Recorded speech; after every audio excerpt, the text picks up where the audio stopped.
Mateus 28, verso 18, é o texto da grande comissão. Leiamos, pois. Chegando-se Jesus, falou-lhes, dizendo: É-me dado todo o poder no céu e na terra. Portanto, ide e fazei discípulos de todos os povos, batizando-os em nome do Pai, do Filho e do Espírito Santo, ensinando-os a guardar, a obedecer a todas as coisas que eu vos tenho mandado, e certamente estou convosco todos os dias, até a consumação dos séculos. Então, nós terminamos agora uma conferência incrível. Ouvimos o Lance, o Alnon, mostrar uma estratégia que, na minha opinião, é a melhor de todas para cumprir essa grande comissão. Aquilo que nós acabamos de ler precisa de uma intencionalidade para acontecer. O texto paralelo a ele, que acontece em Marcos capítulo 16, a partir do verso 15, e que vai dizer: ide por todo o mundo, pregai o evangelho a toda criatura, quem crer e for batizado será salvo, quem não crer será condenado, e os sinais seguirão os que creem em meu nome, expulsarão demônios, falarão novas línguas, colocarão as mãos sobre os enfermos e os curarão, se pegarem em serpentes ou beberem alguma coisa mortífera, mal nenhum lhes causará. E os sinais seguiram os que creem. A história da igreja é uma história de milagres. Você está no lugar onde os céus e a terra se encontram.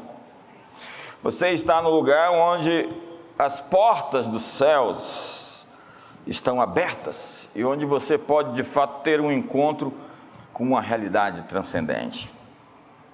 O texto fala sobre discipular não simplesmente pessoas, mas nações.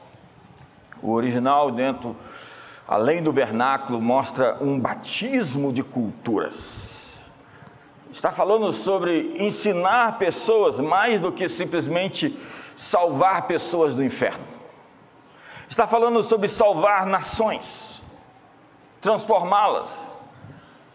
Foi isso que entendeu St. Patrick e fez da Irlanda um país prostrado diante de Jesus, um homem que ganhou uma nação.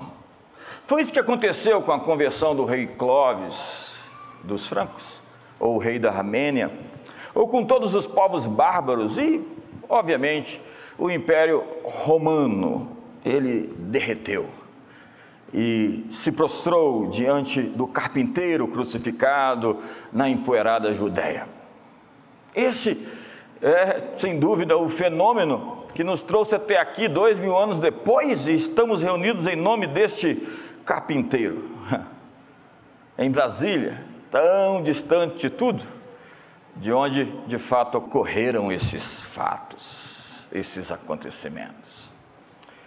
O Evangelho é o poder de Deus para a salvação de todo aquele que crê. Primeiro do judeu e depois do grego. Para o judeu era um escândalo dizer que Deus havia sido crucificado, encarnado e morto, pendurado em um madeiro. Já que dizia Deuteronômio que maldito era todo aquele que fosse pendurado. Para o grego era uma coisa muito estranha, para não dizer louca, pensar que Deus tinha se encarnado, o único Deus, e tinha simplesmente sido executado em um lugar bem distante de onde tudo acontecia, na periferia do império. Então o Evangelho é loucura para os que se perdem, poder de Deus para a salvação de todo aquele que crê, porque a loucura de Deus é mais sábia do que os homens, e a fraqueza de Deus é mais forte do que todos os homens juntos. E seja Deus verdadeiro e todo homem mentiroso.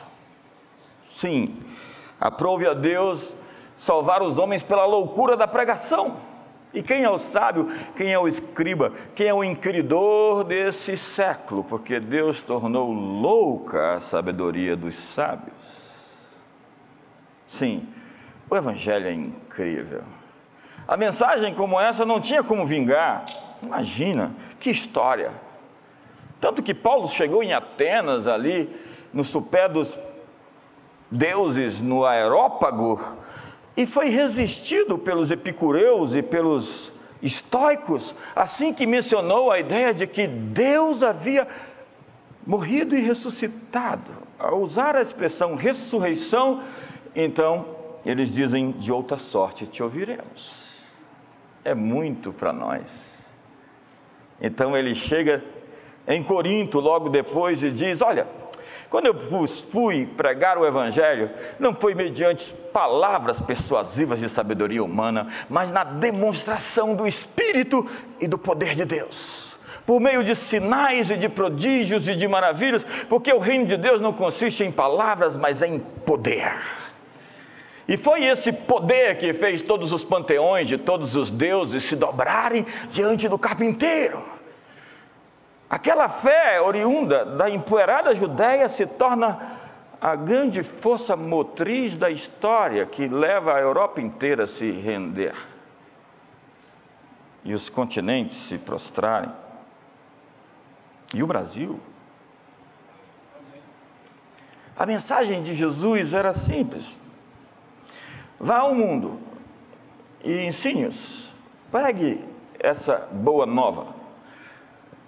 Ensine-os a guardar todas as coisas que vos tenho dado.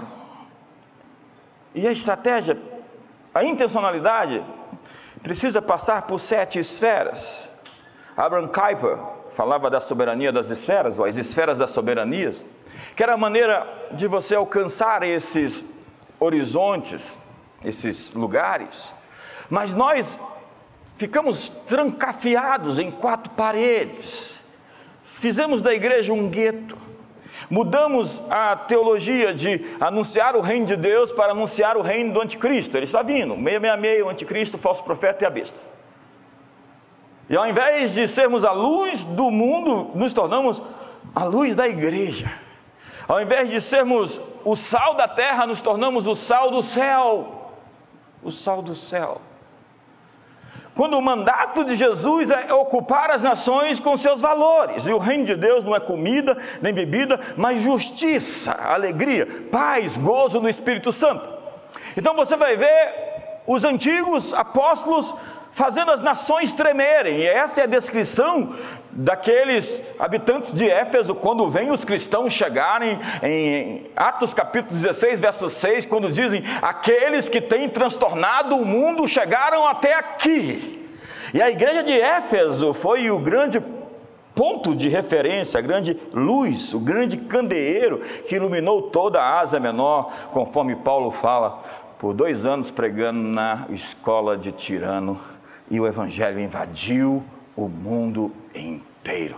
E aquela mensagem que não tinha como dar certo, se tornou a mensagem, o Evangelho, o livro que foi publicado e se tornou a referência de uma civilização, porque das ruínas do Império Romano emerge a civilização ocidental, judaica, cristã.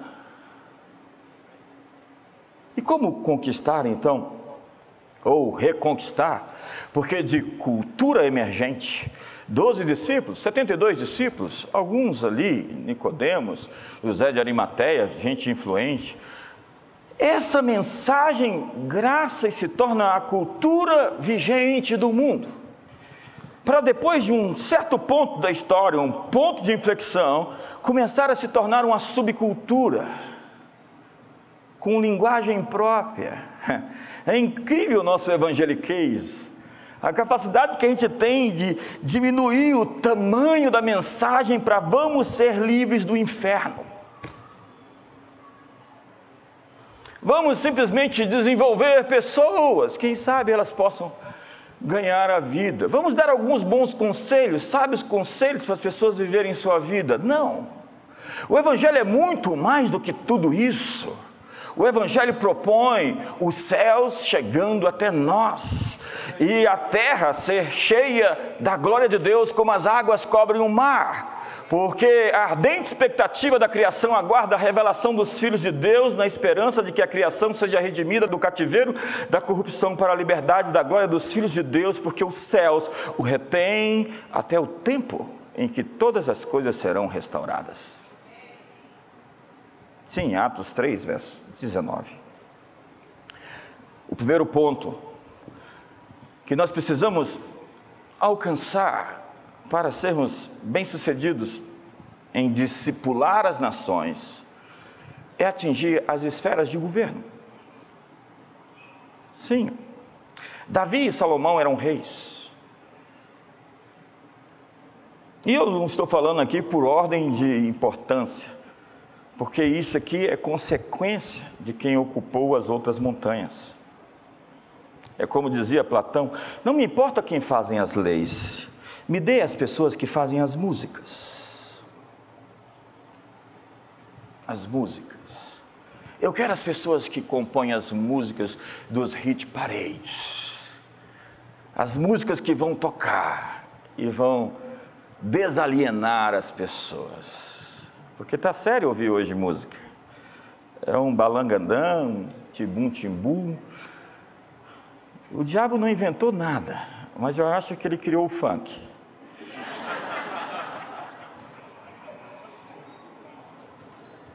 José discipulou o faraó, era chamado de o pai de Faraó. Daniel persistiu quando Nabucodonosor se converteu. Tem um capítulo da Bíblia que ele dá o seu testemunho de como ele se rendeu ao Deus dos céus. E depois vem Nabonido, Belsazar, e vem Dario, e vem Ciro, e está ali Daniel na corte, pregando. Então uma mão sai da parede, escreve o juízo, chama um sujeito que tem ali que resolve qualquer coisa. Quem é? Um crente. Como é que é o nome dele? Deram um nome aí de Beltesazar, mas ele não gosta muito de ser chamado assim. De onde ele veio? Veio lá da Judéia. Queimaram a cidade, derrubaram tudo, trouxeram o menino, e os meninos viraram a Babilônia de cabeça para cima. Esté influenciou o rei Assuero. Neemias serviu fielmente a Deus sobre um reino pagão. Paulo pregou aos da casa de César: os da casa de César vos saúdam. E disse isso em Filipenses. E a guarda pretoriana está ouvindo o Evangelho. Aqueles que serão os senadores, os futuros líderes, magistrados do governo romano, estão sendo atingidos pela mensagem do carpinteiro. Mas do que a Bíblia diz sobre governo? Deuteronômio 1 diz assim, é uma pegadinha: tomai-vos homens sábios, inteligentes e experimentados, segundo as vossas tribos, para que os ponha por vossos cabeças. Olha só a qualificação de quem deveria governar: sábios, inteligentes e experimentados. Verso 14. Então me respondesse e dissesse: é bom cumprir a palavra que tens falado. Tomei, pois, os cabeças de vossas tribos, homens sábios e experimentados, e os fiz cabeças sobre vós, chefes de milhares, chefes de 100, chefes de 50, chefes de 10 e oficiais segundo as vossas tribos. Nesse mesmo tempo ordenei a vossos juízes, dizendo: ouvi a causa entre vossos irmãos e julgai justamente entre o homem e seu irmão, ou o estrangeiro que está com ele. Não sereis parciais no juízo, ouvireis tanto o pequeno como o grande. Não temereis a face de ninguém, porque o juízo é de Deus. Porém, a causa que vos for demasiadamente difícil, fareis vir a mim uma segunda instância de julgamento, e eu a ouvirei. Assim, naquele tempo vos ordenei todas as coisas que devieis fazer. Então o princípio é: o povo daria autoridade ao governo. O que deveria ser considerado na escolha dessas pessoas era o seu caráter. O governo deveria ser representativo de toda a população. O principal atributo de um governo deveria ser a justiça. Justiça e juízo são a base do trono de Deus. E a justiça deveria nivelar a todos, não fazendo distinção entre pequenos e grandes. Ela não deveria pender na direção dos poderosos, dos influentes ou dos ricos. O governo deveria trazer justiça, mas o que vemos? Vemos injustiça e governantes corruptos. Os juízes da terra deveriam saber que o veredito é de Deus. Vamos falar essa frase básica, diga, o veredito é de Deus. Vamos lá, outra vez. O veredito é de Deus. E que no final das contas, Deus fará justiça. Deus julga uma terra onde os seus líderes não fazem justiça. Quando se diz que toda autoridade procede de Deus, se afirma que um líder, ainda que não saiba, está agindo por Deus. Alguém que exerce autoridade por Deus. Você é um pai que exerce a sua autoridade nos seus filhos por Deus. Qualquer que seja a classificação da sua liderança, você está exercendo a sua autoridade por Deus, porque toda autoridade procede de Deus. Então, cada um de nós vai dar conta da sua liderança. Liderança, portanto, é mordomia. A prática da impiedade é abominável para os reis, porque com justiça se estabelece o trono. Deus é obstinado pela justiça. Deus ama a justiça. A Bíblia diz que a justiça descerá do céu como o orvalho, e a retidão correrá como um rio perene. Um líder tem que proteger os fracos, tem que falar por aquele que não pode falar por si mesmo. O aborto é o massacre dos inocentes, e ele pode até ser legal, mas ele não é certo. Há coisas politicamente corretas e moralmente erradas. Há na Bíblia um apelo de Deus por leis justas. É o que o profeta Isaías diz: ai dos que decretam leis injustas, dos que escrevem leis de opressão. Quando olhamos para a história da igreja, é isso que a igreja se moveu por tantos séculos.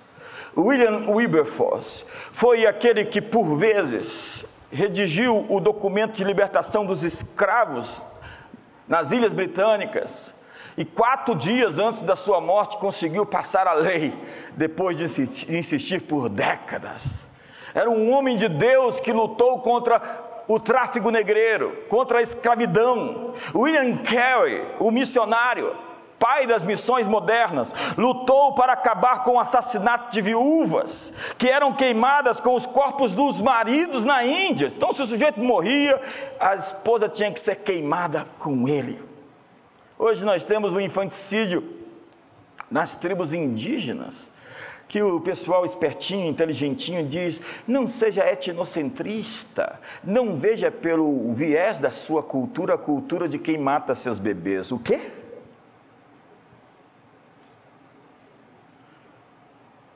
Quando nós temos líderes fracos, temos a recompensa de Deus para um povo fraco. Nós não escolhemos as consequências das nossas escolhas. As pessoas perguntam: mas como Deus pode deixar o mal prosperar?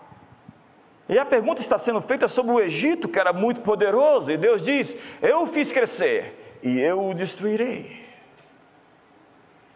Existe um limite para a infâmia, para a injustiça, para a apostasia.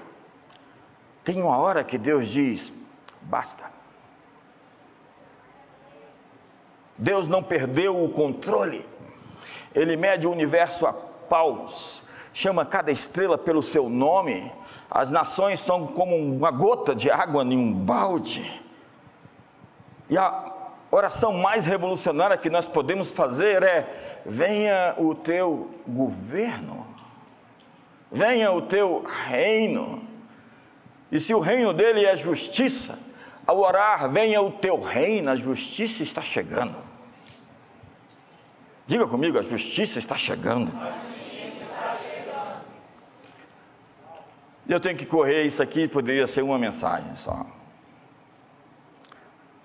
A segunda esfera, ou a segunda montanha, a segunda área a ser discipulada de maneira intencional, se nós quisermos cumprir a grande comissão, é a economia. Nós estamos falando de pesquisa e desenvolvimento, da produção de bens, serviços, comércio, porque o trabalho faz parte do seu serviço a Deus. Trabalhar, segundo os reformadores, é adorar. Esse é o conceito protestante. De Paulo a Calvino, a ideia era desenvolver uma cultura de trabalho duro. E sucesso só vem antes de trabalho no dicionário. O Evangelho alimentou uma revolução econômica, desenvolvendo a riqueza das nações. Veja o IDH das maiores nações do mundo.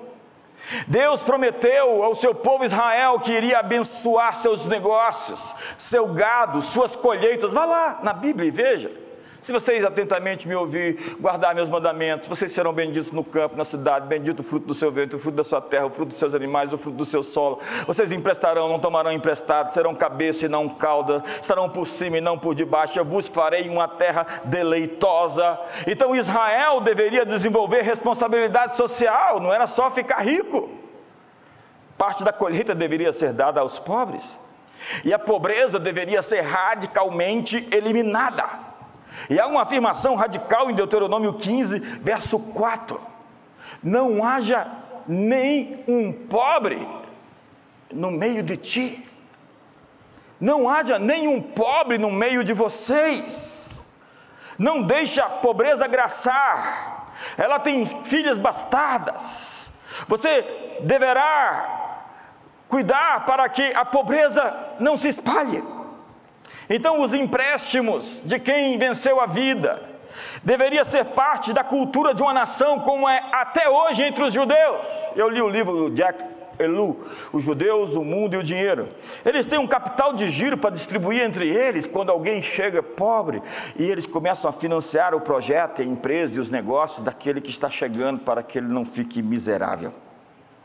Então o auxílio às vítimas e aos desassistidos é o espírito da filantropia que nasceu na igreja. Filantropos, filéantropos, o amor pelo homem. Mas o maná cessou quando o povo entrou na terra. Então eles deveriam agora trabalhar. E o trabalho é tornar as pessoas independentes financeiramente. Paulo disse: aquele que não trabalha, não coma. Ou seja, você tem que ajudar quem não puder trabalhar, e não quem não quer trabalhar. Dá um sorriso para o seu irmão. Essa parte é um pouco tensa, confesso. Então você deveria alimentar os famintos e prover oportunidade para os outros crescerem, numa lógica de que todos têm que ganhar, não num capitalismo selvagem de qualquer coisa por mais alguns centavos de lucro. Então William Carey abriu um banco que fazia empréstimo aos pobres. O foco era em pequenos negócios. Sua finalidade era tirar as pessoas da necessidade e as tornar capazes de se autossustentar. Daí a necessidade de educação financeira, e não sei por que o nosso sistema de educação não tem esse apetite para ensinar as pessoas sobre finanças. O objetivo era a capacitação econômica e dívida nacional zero. Zero dívida. Olha para o seu irmão e diga: zero dívida. Por quê? Porque a dívida pessoal enfraquece a estabilidade de uma nação e de uma família. E é por isso que eu sou contra a aprovação dos jogos no Brasil. Veja a catástrofe, além daquela via principal de Las Vegas. E vai medir os índices sociais aos arredores. E veja quantas famílias falidas, quebradas, prostituídas, destruídas. A dívida é uma escravidão. E quem vive endividado é escravo, diz a Bíblia. E eu quero liberar a libertação das dívidas sobre o povo de Deus, que você de fato tenha mais do que precisa e ajude aqueles que precisam. Eu quero declarar uma palavra de liberdade financeira, para que você tenha para você e para as outras pessoas. O que roubava, não roube mais, mas tenha para si e para os demais, e que Deus multiplique a sua sementeira para que você superabunde toda boa obra, para que, tendo sempre em tudo ampla suficiência, possa abençoar muita gente.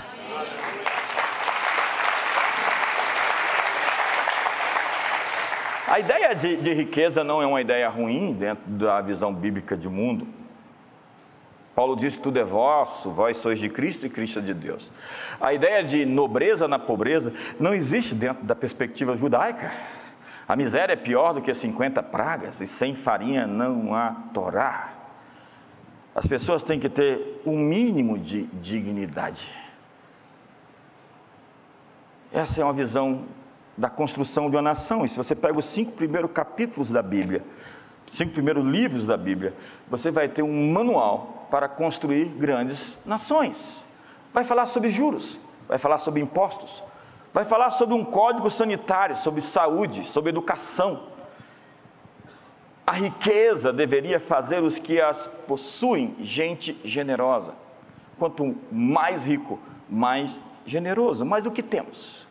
Nós temos ricos avarentos e gananciosos, a quem você pergunta: quanto mais você precisa? Ele olha para você cinicamente e diz: um pouco mais. Um pouco mais para quê?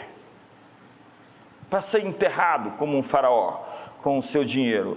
Como diz lá Lucas capítulo 12, um homem tem grandes celeiros, e ele olha para aquela riqueza exuberante e diz: essa noite eu tomei uma decisão, vou destruir esses celeiros e construir celeiros maiores. Até que vem um vigia,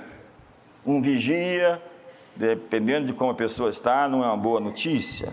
Um vigia é um ente espiritual, é um anjo que traz uma mensagem: louco, essa noite pedirão a tua alma, e o que tu tens preparado, para quem será?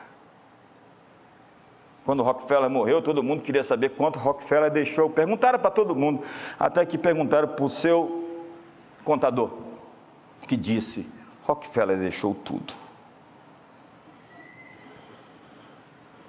Sabe, nós temos que lidar com a ganância. A história de Ló indo para Sodoma e Gomorra é uma história de avareza.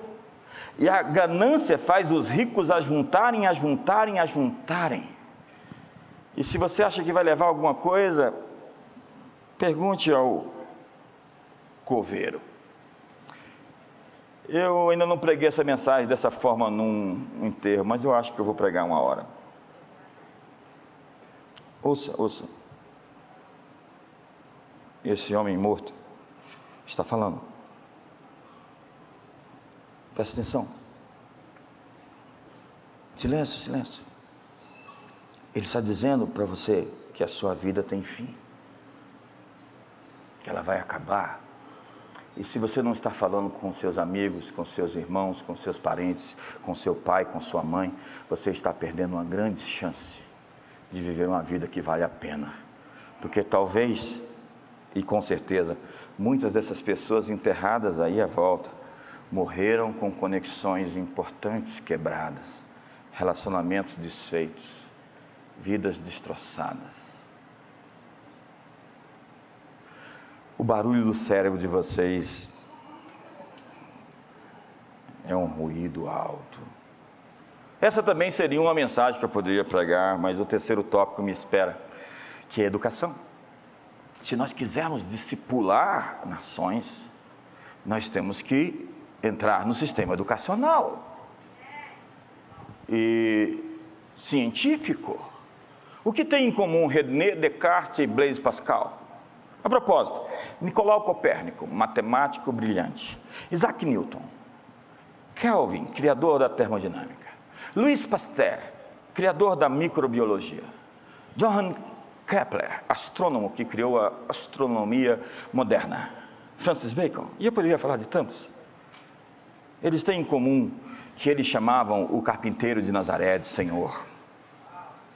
Foi Louis Pasteur quem disse: pouca ciência te afasta de Deus, muita ciência te aproxima dele. Não há conflito entre Deus e ciência. A propósito, o iluminismo é um substituto da religião. A Bíblia tem conhecimento avançado, mesmo sendo escrita milhares de anos atrás. Nós vemos ali doenças psicossomáticas, meio ambiente, propriedades farmacêuticas das plantas, cuidados básicos com a saúde, regras básicas de higiene. Tem gente que aprendeu que Jesus salva, cura, liberta, mas ainda não aprendeu que Jesus limpa. E Deus e a limpeza andam juntos. Eu aprendi sobre higiene de uma maneira tão particular depois de 10 dias de jejum. Deus falou comigo tão poderosamente. Moisés recebeu um código sanitário perfeito. Até 1890 não se sabia nem acerca dos germes, não havia nenhum conhecimento sobre bactérias e o modo de transmissão das infecções. Porém, há mais de 3.500 anos atrás, em Israel, já possuía-se preceitos médicos, higiênicos e sanitários avançadíssimos que excediam qualquer cultura da época.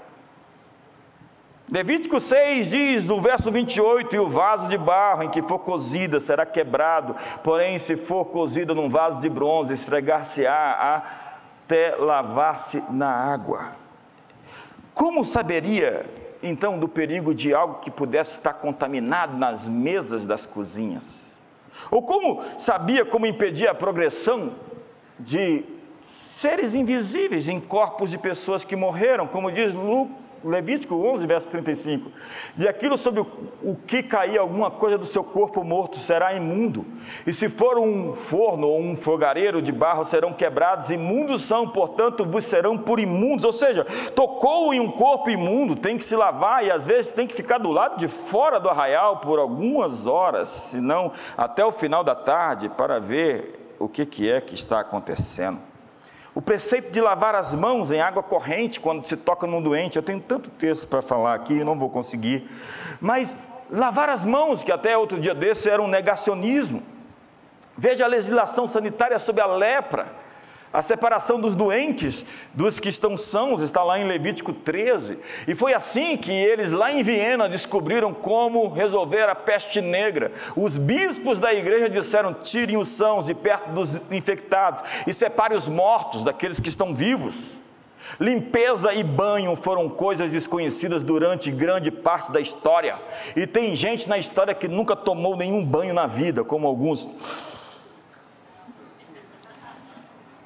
Os europeus achavam no século XIX que tomar banho era prejudicial à saúde, como alguns maridos, causando inúmeras enfermidades. Olha só, banho, então farás que Arão e seus filhos se cheguem à porta da tenda da congregação e os lavarás com água. E é incrível, porque lavar com águas vivas, ou seja, águas correntes. A limpeza é a vizinha da piedade. E havia preceitos para incinerar restos de animais para prevenir doenças. E uma dieta que eu não vou falar para você, porque você come muito dessas coisas, era o chamado da comida kasher. E as pessoas perguntam por que Deus proibia aquele tanto de comida antigamente? Porque não são saudáveis. Eu sou o Senhor quem te sara. E eu estou proibido de falar isso aqui essa noite. Mas você é o que você come, já dizia o GNT. E como eu disse, essa também é uma mensagem em si mesma. O conflito Deus e ciência nunca existiu. Se nós queremos um sistema educacional eficiente, nós precisamos responder a seguinte pergunta: qual o melhor sistema educacional já criado na história? Onde estão as melhores universidades do mundo? Ainda estão nos Estados Unidos, apesar do progressismo. Algumas das melhores 200 grandes universidades. A base do sistema educacional americano foi a versão King James da Escritura. Todas as 13 colônias aprenderam a ler na Bíblia. Em o livro Assinatura de Deus, diz que os fundadores dos Estados Unidos criaram um sistema educacional baseado no cristianismo e na inspirada palavra de Deus. E cerca de 87% das primeiras 119 faculdades fundadas nos Estados Unidos foram criadas por cristãos, com o fim de educar a juventude na fé cristã. Eu incluo Harvard, Princeton, Yale e Columbia. No livro A Escola e a Universidade Americana de Frederick Randolph, ele afirma que os puritanos estabelecidos em Plymouth Rock fincaram os alicerces de um sistema educacional destinado a formar clérigos, cultos e leigos instruídos. Os primeiros 25% dos formandos da Universidade de Harvard eram pastores. A universidade foi fundada por eles em 1636 como escola cristã dedicada a sustentar verdades bíblicas, quase um instituto bíblico. A carta constitutiva da Universidade de Harvard declara: todos precisam considerar o fim maior da sua vida e dos seus estudos, conhecer Jesus Cristo, que é a vida eterna. Diga isso lá hoje. Mas por quê? Porque nós abandonamos as universidades e fomos fundar institutos bíblicos, nós abandonamos o mundo e criamos os nossos guetos. E dissemos ainda: o mundo jaz no maligno, e a sua cara também. Perdoe-me. Discipular as nações significa se envolver com o ensino básico, fundamental, ensino médio e ensino superior. Significa invadir universidades que ensinem os valores do Evangelho, como as confissões, os credos e os catecismos. Lutero dizia: a minha grande obra não foram as 95 teses, foi o catecismo das crianças. Eles educaram as crianças e fizeram uma grande nação chamada Alemanha. A reforma protestante entrou no sistema educacional da Holanda, com o catecismo de Heidelberg, ou na Inglaterra, com a confissão de Westminster. Então eles estavam estudando princípios bíblicos dentro do sistema educacional. E foi assim que grandes nações surgiram. O sistema educacional que existe para educar, o que ele faz hoje? Ele ensina a se rebelar. A educação de hoje gera gente amargurada e rebelde. Amargurada, abraçando a teoria da evolução, já que não existe um Deus, tudo é permitido, e vamos lutar contra o sistema. Mas onde começa a educação? Quantos querem ficar comigo aqui até meia-noite? Vamos onde começa a educação? Ensinai aos vossos filhos, falando desses princípios assentados em vossa casa, e andando pelo caminho, continue ensinando, e deitando-vos e levantando-vos. Escrevei-as nos umbrais da vossa casa e nas vossas portas, para que se multipliquem os vossos dias e os dias dos vossos filhos na terra que o Senhor jurou a vossos pais dar-lhes, como os dias dos céus sobre a terra. Deus deu a responsabilidade aos pais de educar seus filhos. Como? Sendo exemplo para eles. O que o texto diz é: ensina-os assentado, andando, deitado, assistindo televisão, levantando, escrevendo, comendo, trabalhando. As crianças vão incorporar os valores e crenças demonstrados dentro de casa. Elas vão achar que a igreja é importante ou não de acordo com as conversas da mesa. Elas vão aprender a falar e criticar as pessoas de acordo com a conversa dos pais. As crianças sabem pelo modo que seus pais vivem se honestidade, justiça, integridade e outros atributos de caráter são ou não importantes para a vida. Em qualquer aconselhamento, quando temos filhos com problemas, temos pais que são responsáveis. Tem crente que pensa assim: creia como Deus e haja como o diabo. Mas valores são transmitidos por atitudes. Moralidade ou imoralidade começa dentro de casa. Não adianta você falar para aquela moça não ter um casamento fora de casa se você tem um relacionamento extraconjugal. Você só é um hipócrita. Está tenso aqui hoje. Não há nada mais solitário do que sexo sem intimidade, nada mais gratificante do que intimidade, com ou sem sexo. E as pessoas estão à busca de pureza. Ninguém gosta de ser usado. Amor puro e sacrificial vem de casa. É na família que você aprende a ser amado ou rejeitado. E depois de passados os primeiros anos de nossa formação, nós só aprendemos o que queremos aprender. Agora somos filtros, não mais esponjas. E aí vem gente e fala assim: aproveita enquanto é tempo, depois cresce. Não, depois cresce e fica melhor. Pare de querer vender a sua frustração para mim.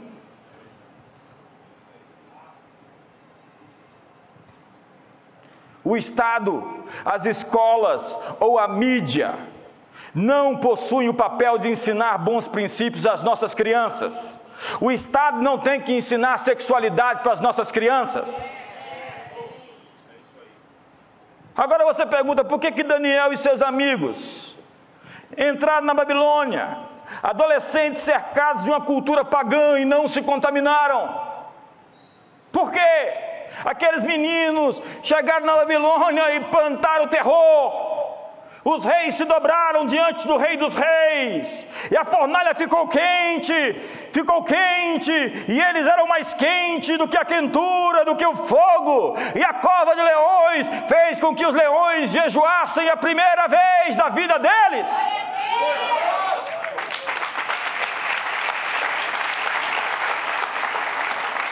Porque Daniel não tinha cheiro de carne.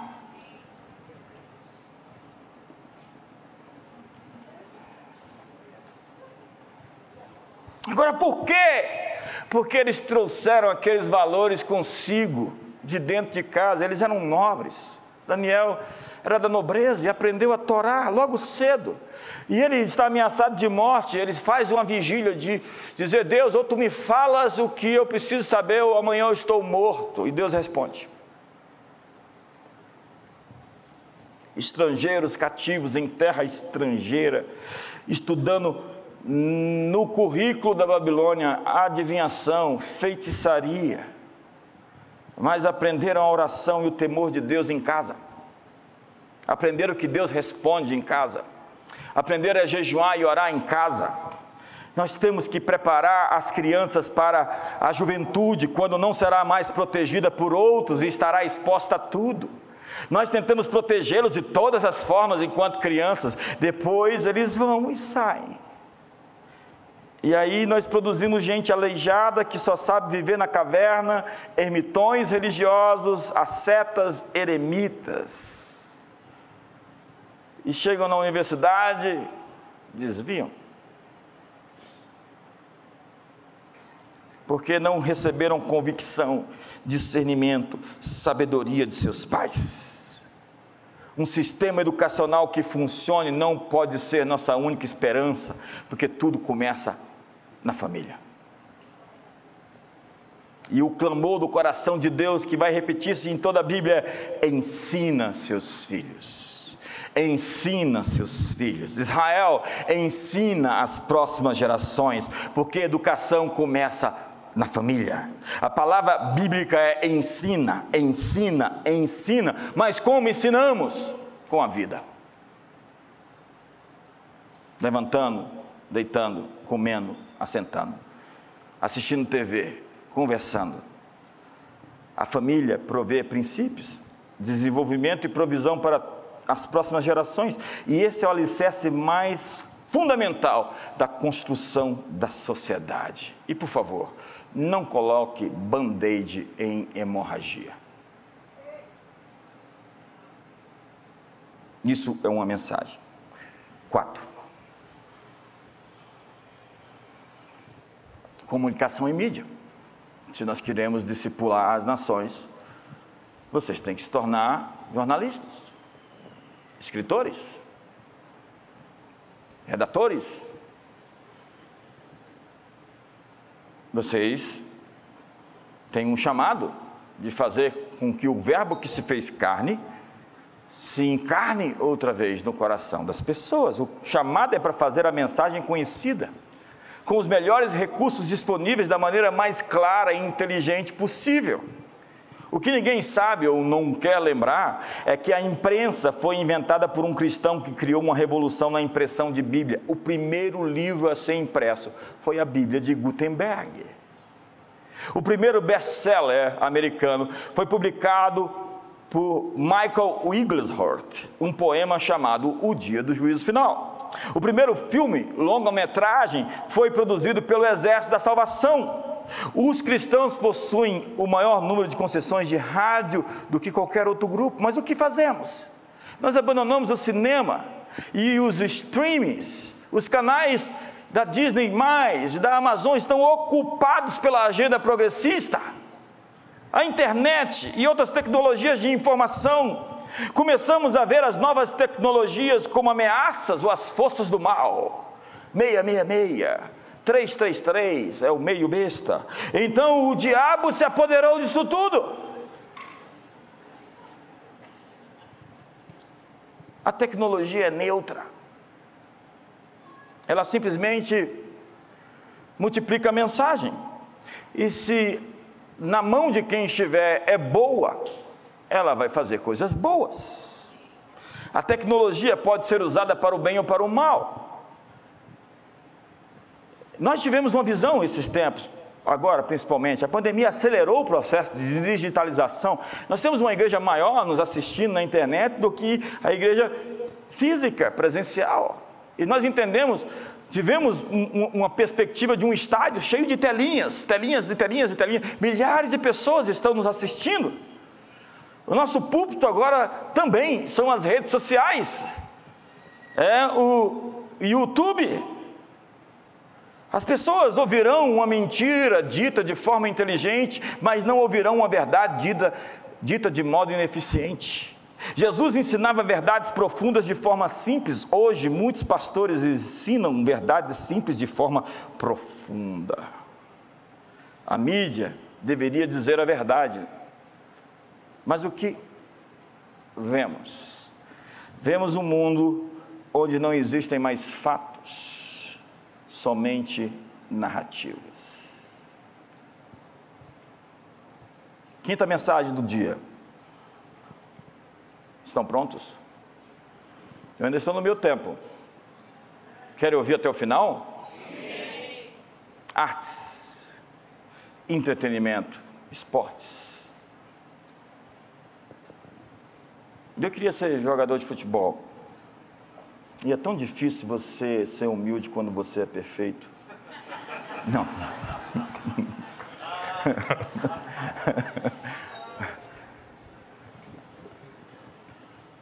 Eu não dava para ser jogador de futebol. Seria um mediano jogador de futebol. E tem gente insistindo em ser mediano em alguma coisa aqui. Invista naquilo que você é muito bom. Escolha algo que você ama fazer e torne disso uma carreira profissional.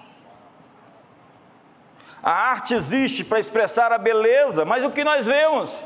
A destruição da estética. Duvida disso? Entre no Museu de Arte Moderna, em qualquer um, e você vai ver lixo. Agora estão processando o concurso de Miss na França, porque disse que o critério para escolher a Miss era a beleza. Afinal de contas, o que eles queriam escolher? A Chica doida?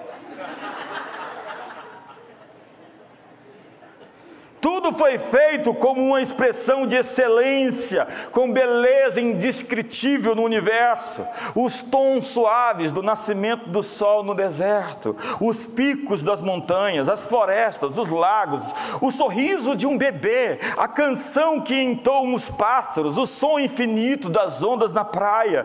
Deus deixou as suas pegadas na criação. Os céus manifestam a glória de Deus. O firmamento anuncia a obra das suas mãos. Um dia faz discurso a outro dia. Deus é um artista, um pintor, um escultor exuberante e extraordinário. Olhe para a criação, veja tons sobre tons, veja o design, veja o universo inteiro. É um espetáculo que foi proporcionado pelo grande Criador, o autor da vida.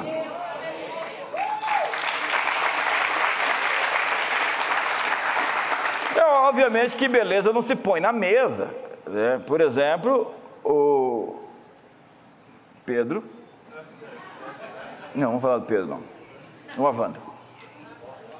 A pastora Fátima acha que o Avanda é bonito, então isso não é discutível, é um conceito pessoal dela. Então em Colossenses a Bíblia diz que Cristo criou todas as coisas. Cristo não é o Senhor somente da igreja, da religião, Ele é o Senhor das nações, Ele é o Senhor da política, Ele é o Senhor da economia, meu é o ouro e minha é a prata, Ele é o Senhor das artes, Ele é o Senhor da mídia, Ele é o verbo que se fez carne, Ele é a verdade, Ele é o Senhor da família, Ele é o Senhor de todas as esferas, de todas as montanhas, de todas as coisas nos céus e na terra, visíveis ou invisíveis. Ele é o cabeça de todo principado e potestade, tudo foi feito por Ele, e sem Ele nada do que foi feito se fez, e este mundo é o seu santuário, onde todas as coisas lhe pertencem, e Satanás não é dono dos ritmos, ele não é dono dos instrumentos musicais, das artes, dos esportes, como também não é dono das estrelas, das cores, das plantas, das rochas.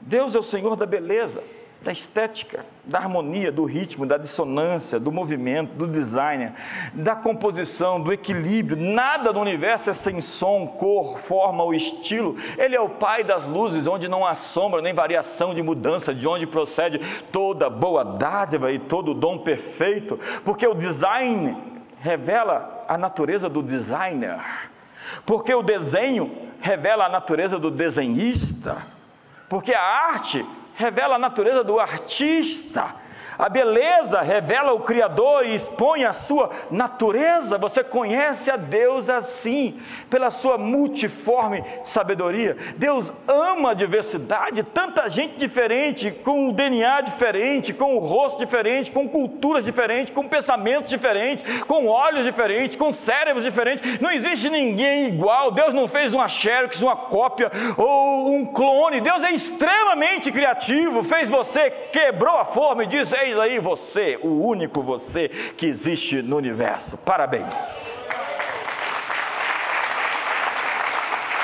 Então, vemos galáxias sendo descobertas, Andrômeda, Vega, fenômenos de níveis microscópicos, quarktops, leptops, fótons. Que criador exuberante é esse?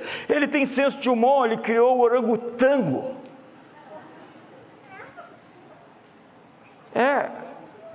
O grande artista deixou as suas impressões digitais em todos os lugares. A beleza é santa e a santidade é bela. A arte e criatividade têm suas raízes na natureza de Deus. Os céus manifestam a sua glória. E os melhores compositores das mais diversas sinfonias eram cristãos.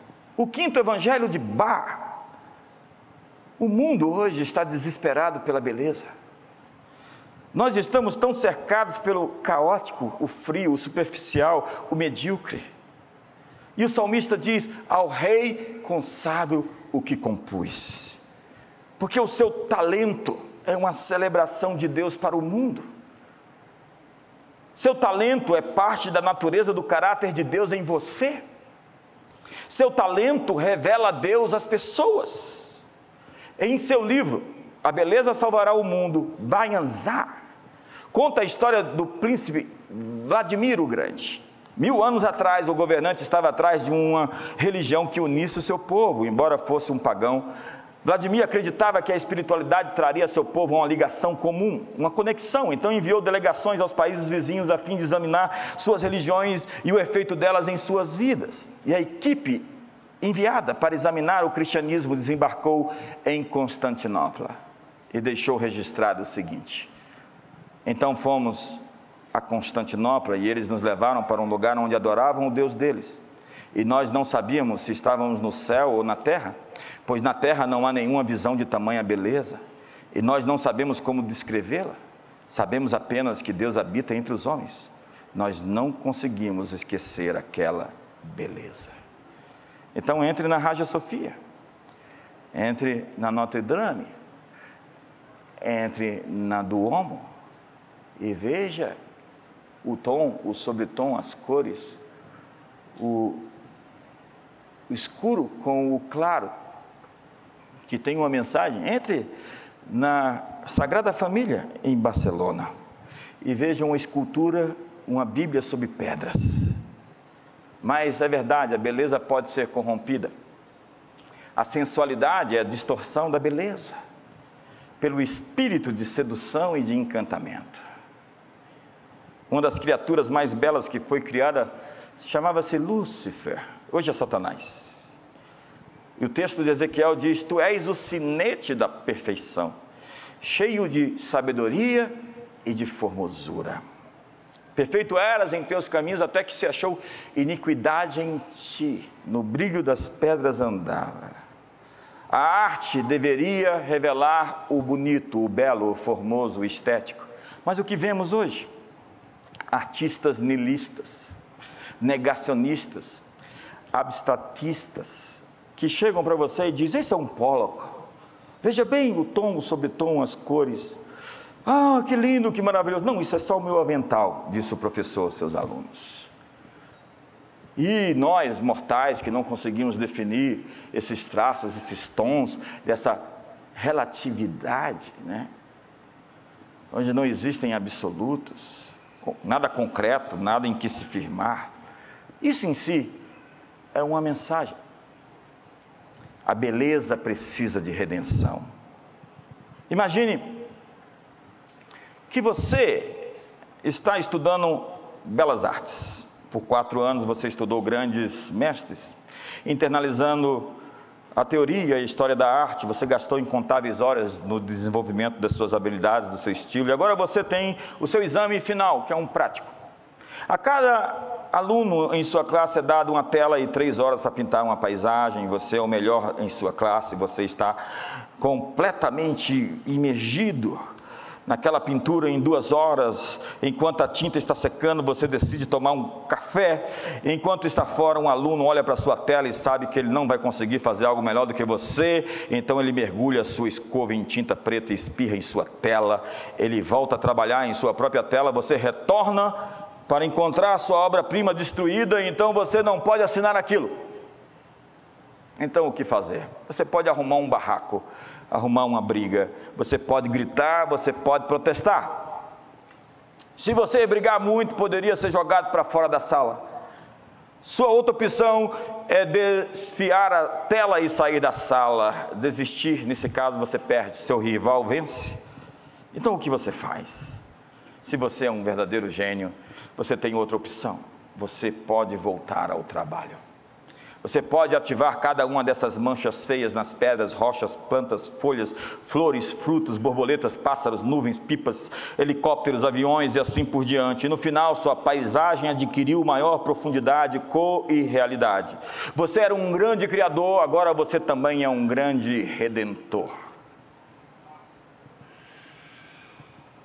Sua tela vence o prêmio.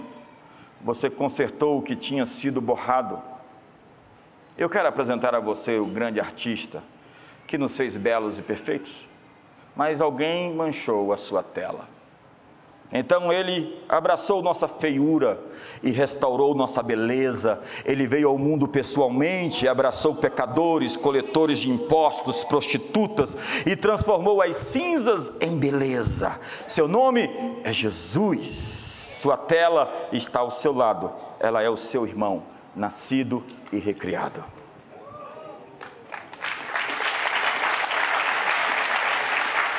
Nós deveríamos fazer assim com a vida, transformar cinzas em quadros de beleza.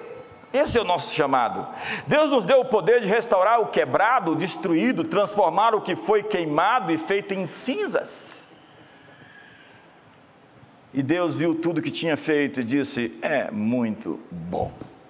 E do solo fez o Senhor crescer cada árvore que é agradável à vista e boa para comer. Deus nos deu sentidos para celebrar a beleza. Precisamos de uma cultura que não tem vergonha de celebrar o que é bonito. A beleza pode ser encontrada em cada ser humano feito à imagem de Deus. E você ama a Deus quando você ama o seu próximo, feito à imagem de Deus. Olhe para o seu irmão do seu lado e diga: eu não queria dizer, mas sempre achei você muito bonito. Não vale dizer para a esposa.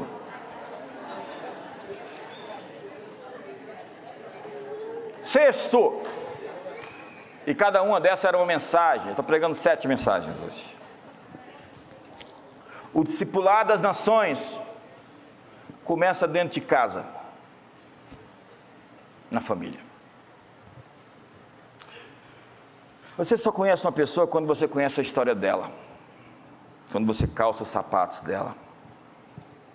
E eu quero dar alguns pontos hoje, dados estatísticos para você. Homens divorciados têm 8 vezes mais chances de desenvolver uma doença mental.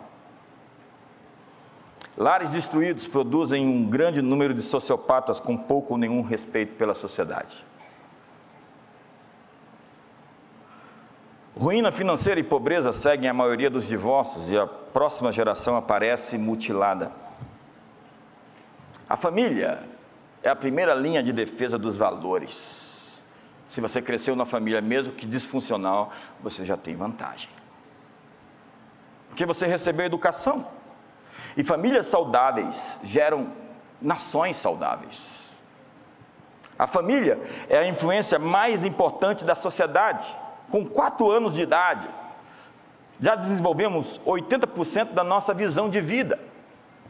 Ao começar a frequentar a escola, já sabemos se somos bons ou ruins. Se o mundo é um lugar seguro ou perigoso. Se somos inteligentes ou estúpidos. Se devemos confiar nas pessoas ou ter medo delas. Sabemos se um desafio é alguma coisa excitante ou um perigo. Veremos pelas lentes que a família nos deu nos primeiros anos da nossa história. A família é a primeira linha de defesa da moralidade. Pedofilia, aborto, DSTs, AIDS, estupro, prostituição, adultério. A família é a primeira linha de defesa da provisão. É a proteção contra a pobreza, contra a bancarrota financeira. Imagine, alguém 2, 3, 4 gerações atrás começou a trabalhar pelos seus avós, e depois seus avós trabalharam pelos seus pais, e seus pais estão trabalhando por você. A família é a única e a primeira linha de defesa contra a carência afetiva. Gente que não se sente amada, vampirando e sugando, carente de amor, é gente que não foi apreciada. A família deveria nos ensinar a amar e ser amados. E amados devidamente, nós não precisamos mendigar o amor de mais ninguém. Mas o que nós vemos hoje, famílias que não amam, pais e mães que rejeitam seus filhos. Nós somos chamados para discipular as nações, mas nós temos que começar a fazer isso dentro de casa. Fique de pé.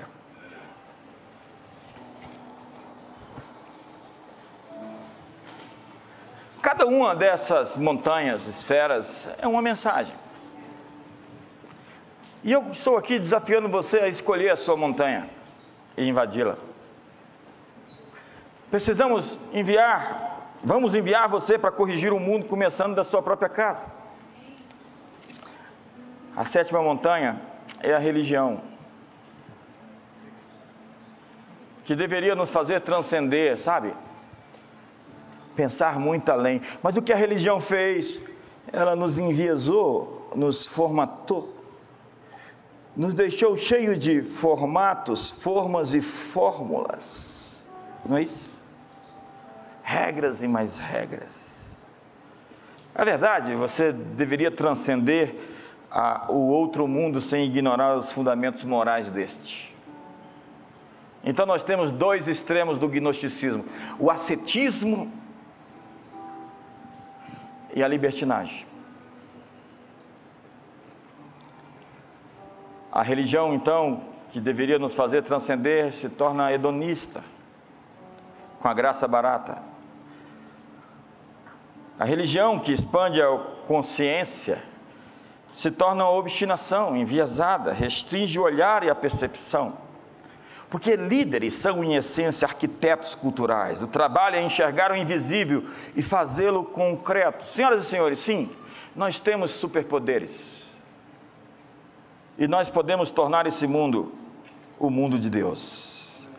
Nós temos o poder para entortar ou desentortar coisas, para moldar ou modelar a realidade, para fazer com que tudo e todos se dobrem ao nome de Jesus.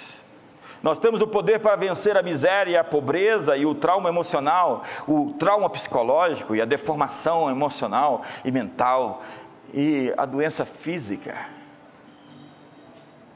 Você foi chamado para ser o arquiteto de transformação desse mundo em um mundo novo. Como diz Isaías: eu pus as minhas palavras na tua boca e eu te protejo com a sombra da minha destra, para estender novos céus e nova terra. O contexto é: Deus vai fazer um novo céu e uma nova terra, colocando as palavras dele na sua boca e garantindo a você: eu vou te proteger. Suba a montanha, porque eu vou te proteger. E o máximo que você pode fazer é machucar o seu pé.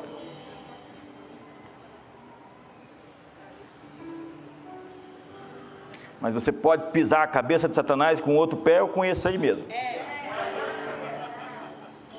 Enfim, para concluir essa mensagem, ou para abri-la, porque essa mensagem é uma mensagem que precisa ser explanada devidamente, com maior rigor.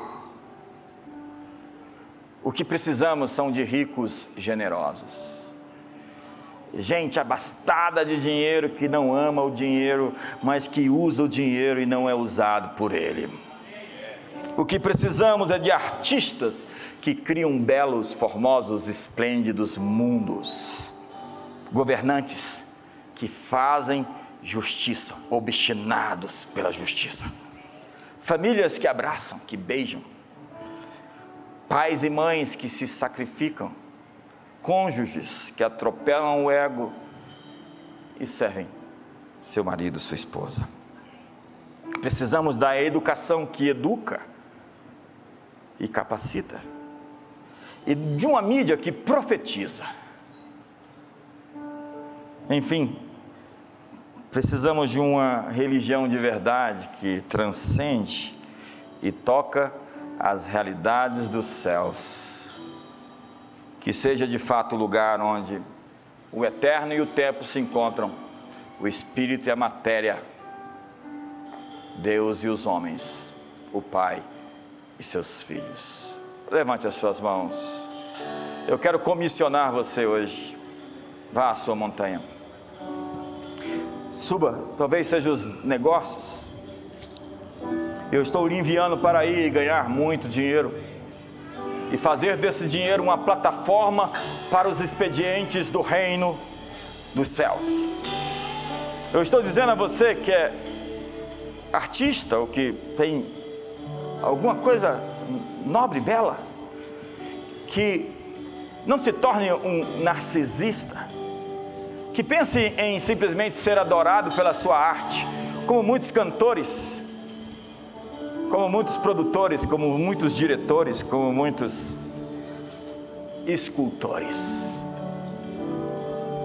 Eu estou enviando você para a montanha das artes, para ser uma testemunha que mostra Deus, mostra os céus, traz revelações extraordinárias de Deus para esse mundo tão pobre de beleza. Eu estou enviando você para o monte do governo, para ser um juiz, ou um deputado, ou um governador, um prefeito, um vereador, um presidente, que faça justiça, que seja obstinado pelo correto, pelo certo, que proteja os fracos, os oprimidos, que seja uma voz por aqueles que não têm voz, que não se corrompa, que não se venda, que não se transforme em mais um elemento que faz parte de um sistema condenado à destruição. Eu estou enviando você para escrever livros, para ser uma voz na mídia, para ser uma palavra de verdade e de luz, de sobriedade, de certeza, de convicção, de força, de sabedoria. Eu estou enviando você para ser um professor ou um diretor de uma escola, de uma universidade, para ser alguém que educa, que equaliza, equilibra. Eu estou enviando você para ser um pai e uma mãe, para ser um filho, uma filha, para ser uma família que é apaixonada uns pelos outros. Sim, eu estou enviando você para ser um sacerdote de Deus em sua igreja, pelo seu ministério, abrindo os céus e fazendo com que os céus invadam a terra. Sim, eu estou enviando você para o monte, como Caleb, dá-me a minha montanha. Eu estou enviando você para dar muitos frutos e que o seu fruto permaneça. Levante as suas mãos hoje, levante as suas mãos agora, celebre o seu nome.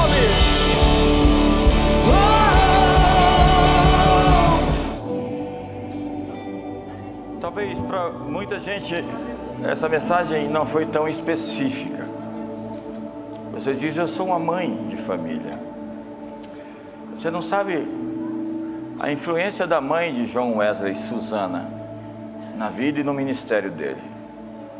E aquele homem só conseguiu abalar nações porque ele tinha uma mãe que orava e que o ensinava. André é um discípulo de Jesus meio apagado, mas foi ele quem levou Pedro até Jesus. Pode ser que você não seja visto, você seja invisível, mas você é a pessoa que leva outros até Jesus. Ana é a mãe de Samuel. Ela é a mãe do ministério profético. Em Shilo, algo acontece, e uma atmosfera se estabelece, porque alguém esteve ali perante Deus em jejuns e oração.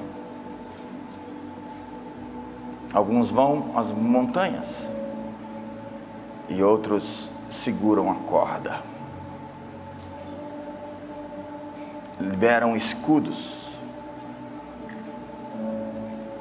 financiam projetos, ensinam, apoiam, encorajam. Pai, eu estou aqui hoje e que essa seja uma noite especial para cada um de nós, onde nós descubramos por que estamos vivos, para que vivemos. Certamente não é para os nossos apetites, para a satisfação do nosso ego, ou para tentar provocar, azedar, arruinar a vida daqueles que estão fazendo algo. Sinto dizer a você especialmente que Deus vai parar você que está trabalhando contra aquilo que Ele está fazendo. Deus vai parar você. E duro é para ti recalcitrar contra os aguilhões. Se prepare. Há um encontro de Deus com você e pode não ser muito bom.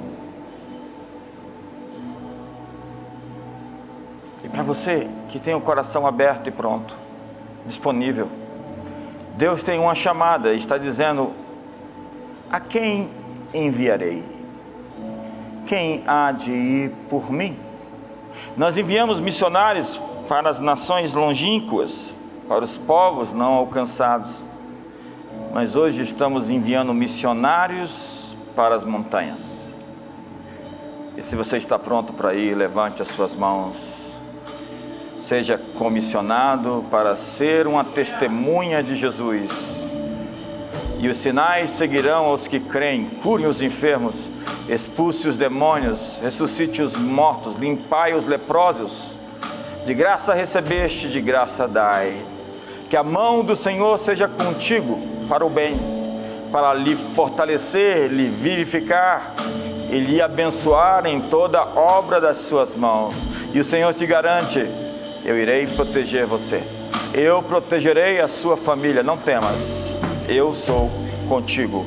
Que o amor de Deus, a graça de Jesus e a comunhão do Espírito Santo seja sobre a sua vida. Uma ótima noite, uma ótima semana.